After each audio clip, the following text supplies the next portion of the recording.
This video will talk you through the suggested method for constructing and installing Mabey Hire's lightweight and flexible two-sided map box.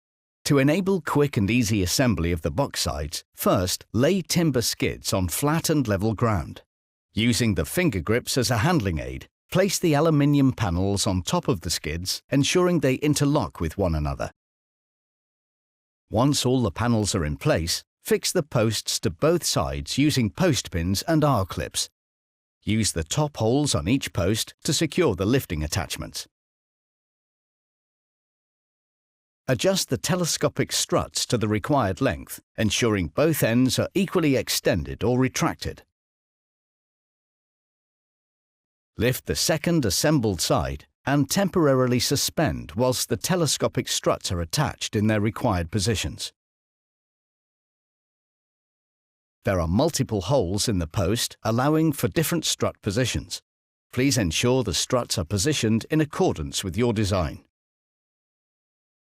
With the struts attached, lift side 2 onto side 1 and pin the struts to the posts on side 1 to complete assembly of the two-sided map box. Excavate your trench to the required depth. To lift the map box, attach chains to the lower 2 red lifting attachments. Once secured, rotate the box in a vertical position.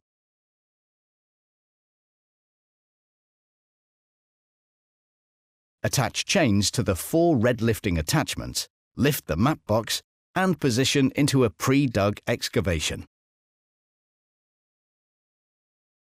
Immediately install edge protection to create as safe a working environment as possible in and around the trench.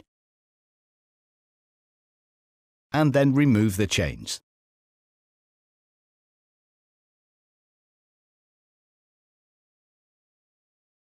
Be aware of possible ground pressures to the sides of the box. If resistance is met when lifting the assembled box, excavate the ground adjacent to the sides first. To remove the box, attach a 4-legged lifting chain and then remove the edge protection. Ease the box out of the excavation, rocking it gently from side to side as necessary. Dismantling the box is the reverse of assembly. Once complete, all equipment should be cleaned and stacked ready for reuse or collection. This video is to be viewed in conjunction with the detailed written user guide, which is available to download from our website.